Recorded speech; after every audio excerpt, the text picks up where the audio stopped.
Hello and welcome back to another episode of this week's watches, and this week we have 12 incredible watches like every week on the table for you, ranging from a gorgeous Patek Ellipse, which I'm super excited to bring you, to two Fears, to two Rolexes, to an awesome Hamilton, a Lemania, everything you could possibly imagine in between. As always, the prices vary from a couple of £100 up to multiple thousands of pounds, so there really is something for everyone. Now, if you're new to Kibble Watches, every single Saturday we put new watches on the website at 9:30 a.m, so you can come back every single Saturday and see those new watches, somewhere between 8 and 12, typically more towards the 12. And we also share these watches before they ever make it to the website on our social media at Kibble Watches on Instagram, so you can get these watches before they ever make it to the website, so you can get ahead, which is always good. And down in the description, every single watch is listed with a link to the website, as well as a timestamp to skip to that specific watch. Let's say you're here, just see this crazy Luminox, you can skip straight to that one and just see the clip you want to see. Now, before we crack on with the watches on the table, what's on wrist? I'm wearing a watch I just recently picked up from Japan. I wasn't in Japan, it got shipped over. This is a Citizen record label, 1984 chronograph in black. A really cool, funky watch, definitely giving me sort of alien Ripley vibes of the Seiko Gigeros, but also the Porsche design, which I absolutely love. And these are, under £300, I think. Really cool watch. They do a few different colours, and I think they might be limited production, but I'm not entirely sure, to be honest. I just like the look of it and ordered it. So here it is on my wrist, not for sale at the moment. Probably one day it will be once I get bored of it, because like probably a lot of you watching, I switch and swap watches regularly.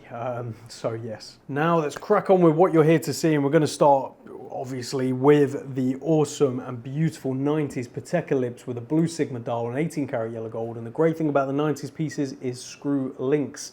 For those of you that don't know, before this generation, you had to have the links basically removed by a jeweler or by Patek themselves, obviously, to get the perfect size. And if you go too far, I mean, it's not fun. So screw links are great. So let's take a closer look at this. So we are starting this week off with an incredibly beautiful and rare Patek Philippe Ellipse. This is, as I said, a 1990s piece, reference 3848/22.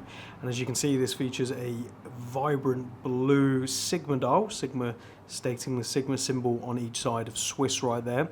And that indicates all of the indices and hands are gold as well.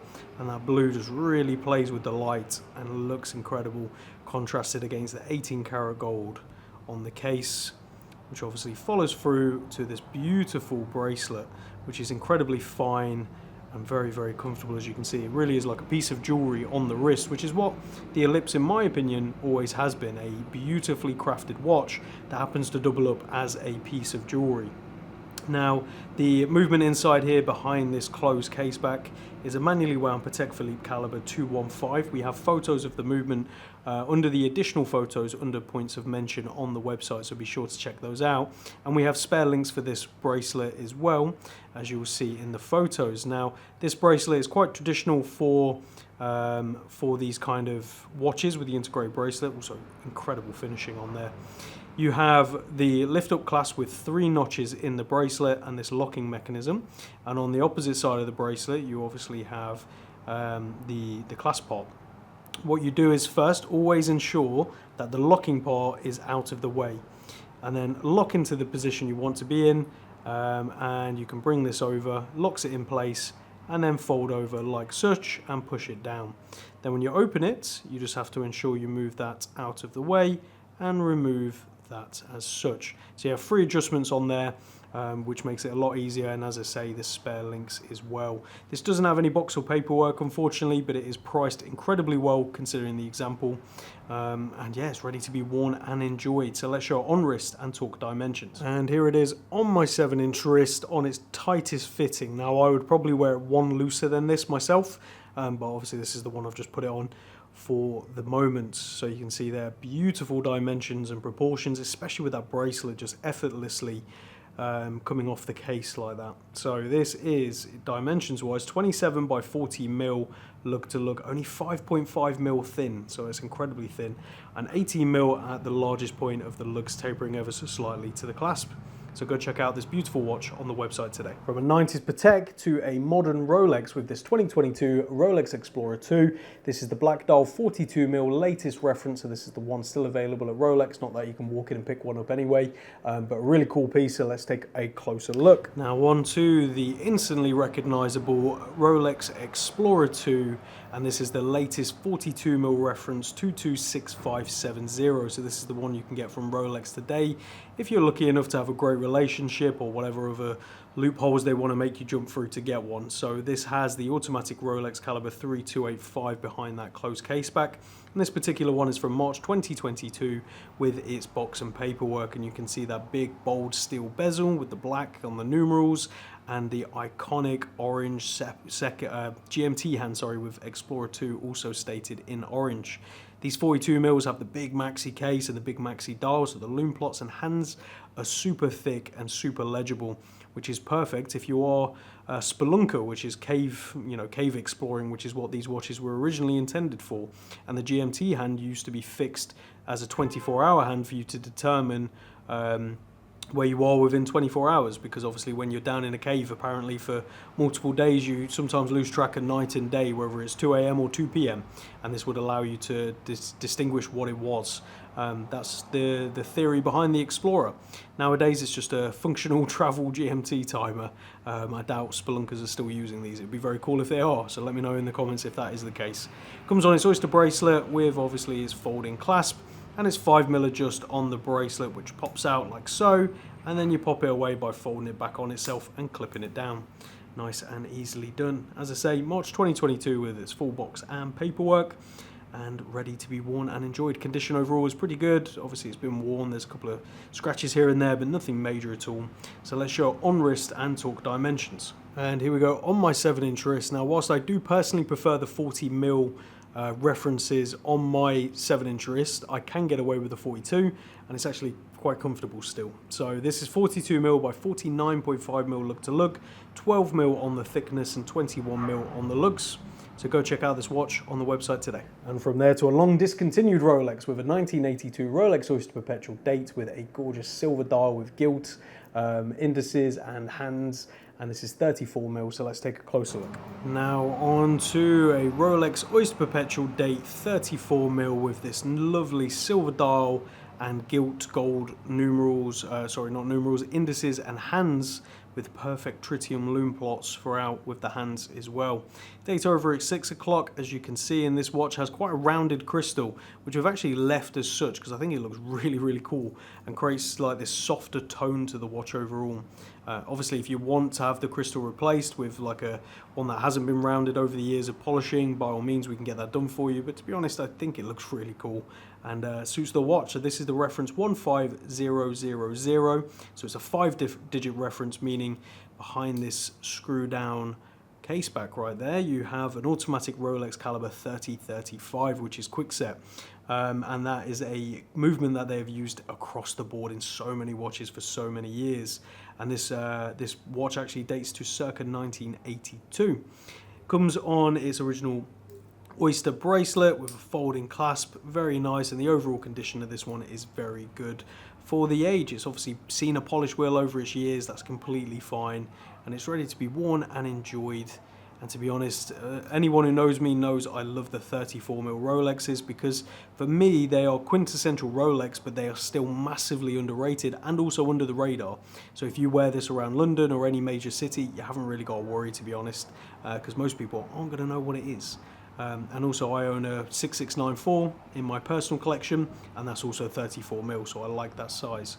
But let's show this one on wrist and talk dimensions. And here we go on my 7-inch wrist. You can see super comfortable, compact, and it just looks at home on the wrist. And the great thing about these ones with the drilled lug holes is you can change the strap over, the bracelet over for a strap super easy, and it gives the watch a completely different feel and look on the wrist. So this is 34mm by 42mm lug to lug, 12mm on the thickness and 19mm on the lugs. So go check out this watch on the website today. From there over to a Hamilton ChronoMatic automatic with the caliber 11, which is a micro rotor movement with the chronograph module built on top. You can see the crown on the opposite side as well. And this is from circa 1969. I love this watch. I've always been a huge fan. And I think the value is still incredible. So let's take a closer look. Now on to a gorgeous Hamilton ChronoMatic. This watch is from circa 1969. And as you can see, it features its original beautiful sort of egg white creamy dial, which has developed this lovely patina, as well as the black with the outer ring, the inner rings, and the date disc. This watch, design-wise, I think is up there with some of the most beautiful watches around.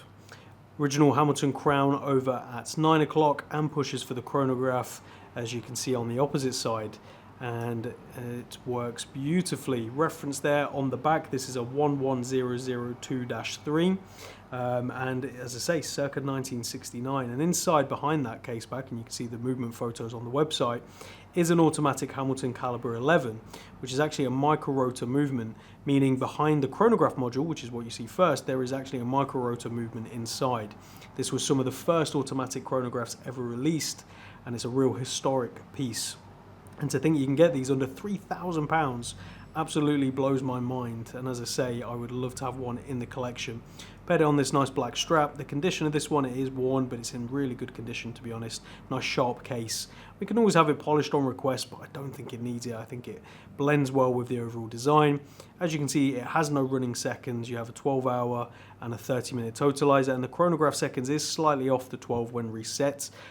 That can be rectified, but again, it's a process that's not as easy as it sounds. Everything has to sort of be stripped down to realign, and it can be quite a process, which is why we've left it as is, because it's working beautifully and it's not off by a huge amount. So it's up to you. And a lot of people I know who actually have these, they keep the chronograph running anyway. So as I say, again, the choice is yours. Strap's a little bit squeaky because it's tight and a new strap, but it will wear in as you wear it. So let's show it on wrist and talk dimensions. And here we go. On my 7-inch wrist, as you can see, the proportions are perfect. It fits the wrist like a glove. This is 37mm by 40.5mm lug to lug, 13.5mm on the thickness and 19mm on the lugs. Endless options from like Watch Gecko and places like that, but to be honest, I think this pairing suits the watch perfectly. So go check out this one on the website today. From there over to a crazy Lemania. This is the Lemania Elstrom Regatta or Yacht Timer, automatic with the blue dial on a bracelet, and even has some of its booklets as well as the original Lemania sticker as well from the 1990s. A very, very cool watch. So let's take a closer look. Now for an incredibly rare Lemania Elstrom Regatta or Yacht Timer. As you can see here with the vibrant blue, original dial, original hands, everything like that, and you have the cutouts in the dial. Now on our website we'll probably go into more detail of how exactly this works, but essentially it allows you to time your yachting or regatta, which is a race with yacht boats, if I'm not mistaken. I'm not well versed in that side of the world, if I'm completely honest, but a cool complication nonetheless. As you can see, those discs are like a dark black at the moment. As we push this pusher at 2 o'clock, it will bring that second hand round and change the color of the discs. They go bright blue, and as the time elapses, an orange disc will appear, filling in those holes, and then it will go to black as well. So you can time the different marks as well as the functions on the dial to sort of get your timings right. You can see that orange starting to appear, so as we talk, it will show itself more. Bright, vibrant tip of the second hand, which is an orange, and the dial is just absolutely incredible. It actually comes paired on its original Lemania bracelet as well, which is this nice sort of oyster style flat end. And as we open it, by the way, it's a reference 8734. As we open it, you can see that case back with Lemania still in its gold tone, just about visible right there, as is the reference and all the other details.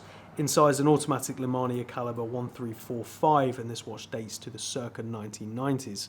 Now, as I said in the intro, it does come with some booklets, so see the photos for those, but a really, really cool watch. You can actually see that coming through. It's more of like a dark orange reddy colour appearing behind the blue. Each circle represents a minute as well. So yeah, very, very cool. Also the bezel, it doesn't just rotate, you have to push. It's like sprung loaded, so you push it down, as you can see.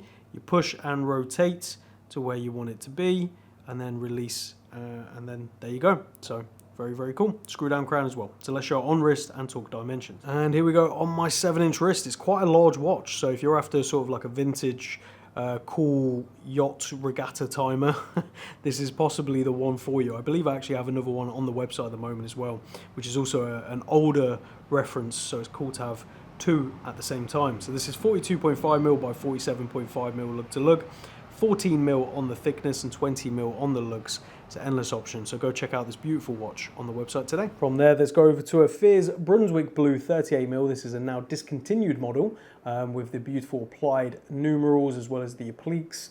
Exhibition caseback, a beautiful watch. Let's take a closer look. Now for a Fears Brunswick, the quintessential Fears in my opinion. This is the watch that basically put them back on the map.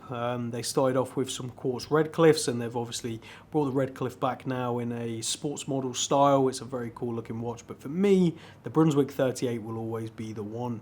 And this is the beautiful galvanized blue dial, which actually has two tones and two finishes. As you can see, as I play with the lights, they become more apparent. Nice applied numerals and appliques and polished hands. Sub-seconds over at 6 o'clock as well. It's just a beautifully designed watch and interestingly discontinued now. So this is the reference BS238008. As we flip it over, this one actually has an exhibition caseback, which they don't do as standard anymore. You have to request. And that is a manually wound ETA 7001 with the iconic Fears pipette applied onto the movement as well. Almost a stamp of quality by the brand. It comes paired on its original Bristol blue leather, which obviously has been worn, and it has its original buckle as well. And this watch is from September 2020 with its box and paperwork, ready to be worn and enjoyed. And the watch has been worn and enjoyed, not overly so, and obviously the polished parts will always show scratches more so than the brushed. But overall, it's in pretty good condition, general wear as we'd say, so ready to be purchased and enjoyed by yourself. But let's show on wrist and talk dimensions. And here we go, comfortably on my 7-inch wrist. Again, you can really see how dynamic that dial is. That's one thing that Fears get incredibly spot on every time, in my opinion, is their dials. Very dynamic. So this is 38mm by 43mm lug to lug, 11.5mm on the thickness and 20mm on the lugs. It's endless options. So go check this one out on the website today. And another Brunswick, this time a 2021 salmon dial, which has the gorgeous blued hands, and the way this light, this watch plays with the light is incredible. So let's take a closer look at this one. From a discontinued Fears Brunswick Blue to the in production Fears Brunswick Salmon. This has the latest dial with just the Fears logo, England at 6 o'clock, no Brunswick stated, whereas before, if we show you this one, you can see they didn't have England on the dial and they had Brunswick under the Fears logo, if my camera wants to focus. So a more simplified dial, and I think it works really well with the simple, well not simple, but beautiful graining or vertical brushing on the dial and the applied numerals, which again really play with the light when you catch it against those blue hands. I think the simpler design works beautifully with this, and it's kind of nice in not saying Brunswick on the dial. It's almost like it should be a given as to what it is. Same reference, BS238008, and behind this is, again, you'll see is a manually wound ETA 7001, but this is a closed caseback, which is what they do as standard now, beautifully spun like an old watch, and obviously lots of room for engraving if you wanted to. And I believe Fears still have many of the exhibition casebacks left, or can produce them if you wanted that. Comes paired on its original Bristol black leather, which again suits it nicely. But to be honest, don't be afraid of pairing all kinds of different straps with this one. The dial actually sort of lends itself to a variety of colours, which is quite nice. This one's from November 2021 with its full box and paperwork. Again, like the blue, it has been worn and enjoyed, and it's ready to be worn and enjoyed again. So let's show on wrist and talk dimensions. And here we go, on my 7-inch wrist, you can see this dial, when you go from sort of darkness, it's a very matte salmon dial, and then when we get to the light, it just explodes.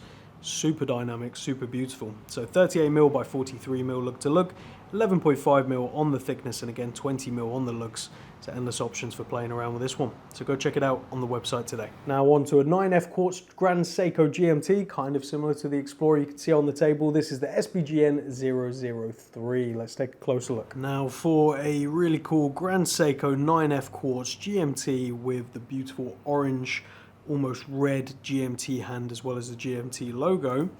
And I mean, you can see the inspiration here. I think it's no secret, but Grand Seiko have done a brilliant job of making it their own. Smaller case, their own case shape as well, with those beautiful flanks and polished and brushed curves. And the bezel is far more concaved on this than it is on the Explorer as well. Highly finished dial. In terms of the hands and the indices, as you'd expect, it really plays with the light, and the dial is almost like a glossy enamel dial, which is just beautiful.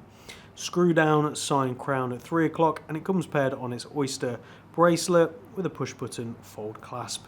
Very nicely done. Solid screw down case back, and the reference to this one is the SBGN 003. Inside is a quartz Grand Seiko 9F86, and this one's from May 2021 with its box and paperwork. And again, worn but very good condition, ready to be worn and enjoyed.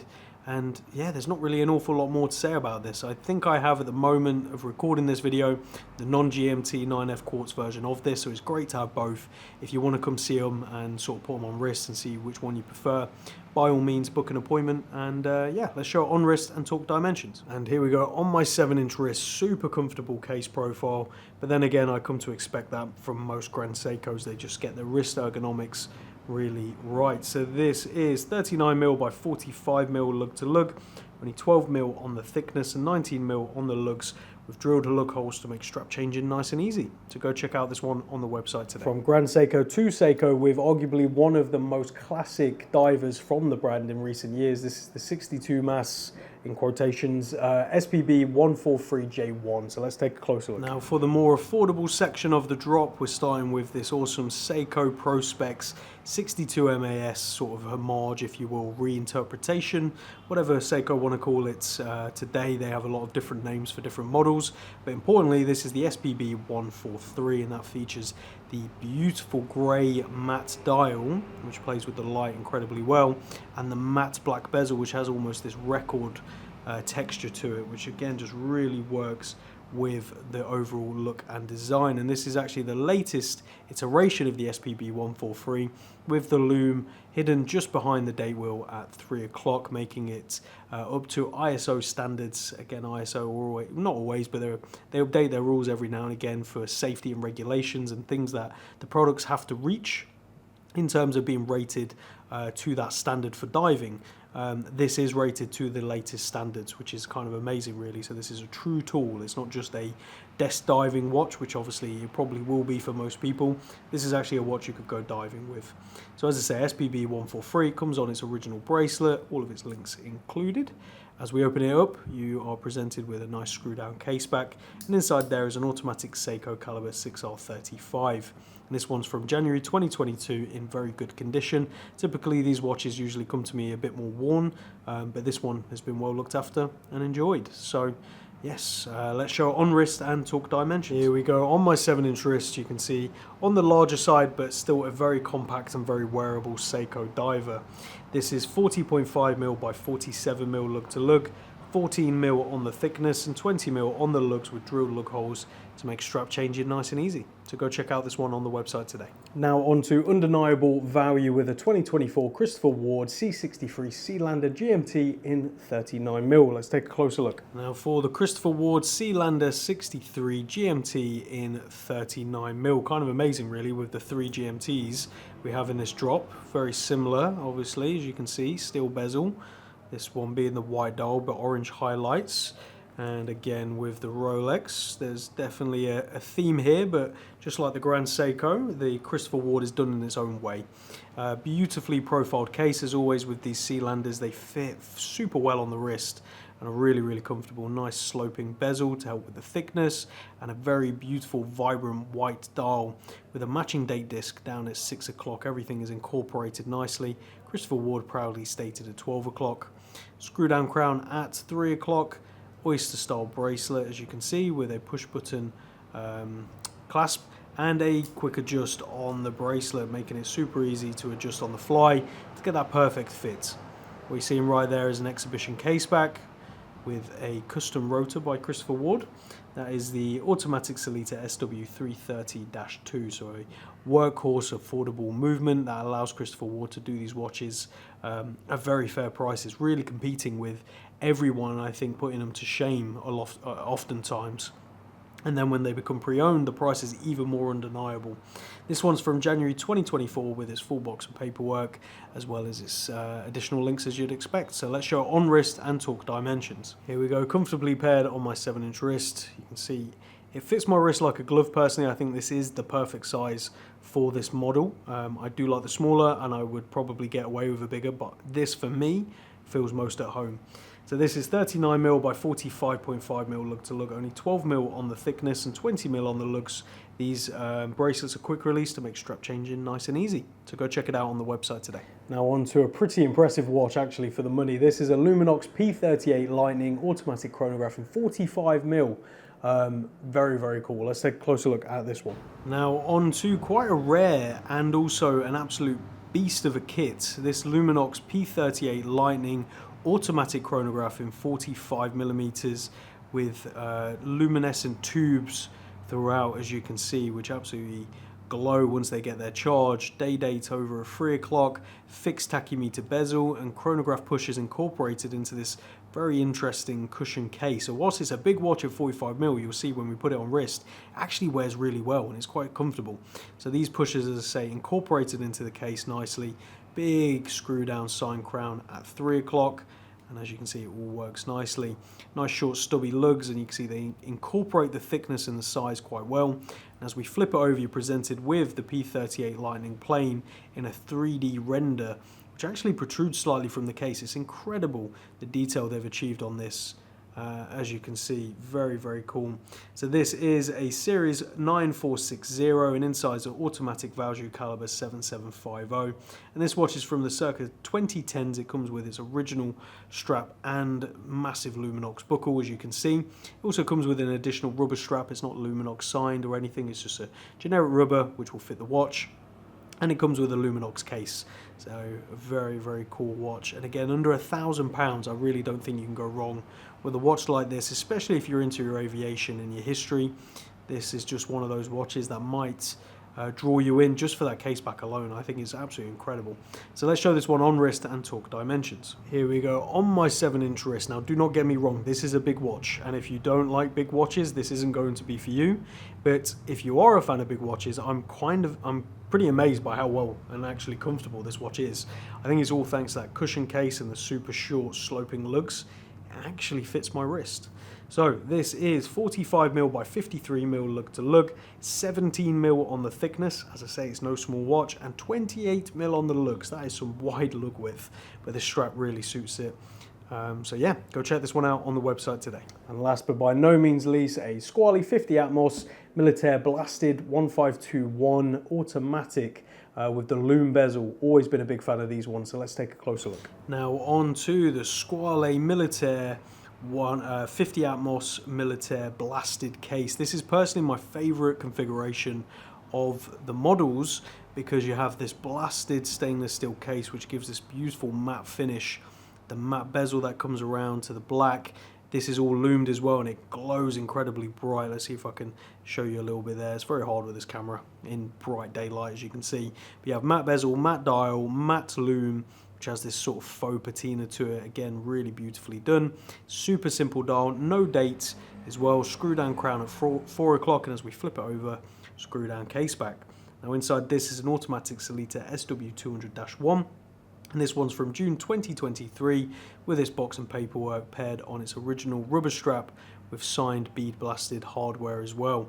As I say, if you're a fan of Squalo, which I am, and you want something more classic to what they used to do, this is the one I would choose. I think it just ticks all the boxes, and again, the price is wonderful for what you get. So let's show it on wrist and talk dimensions. And here we go on my 7-inch wrist, really comfortable with that more tonneau shaped case than your traditional round.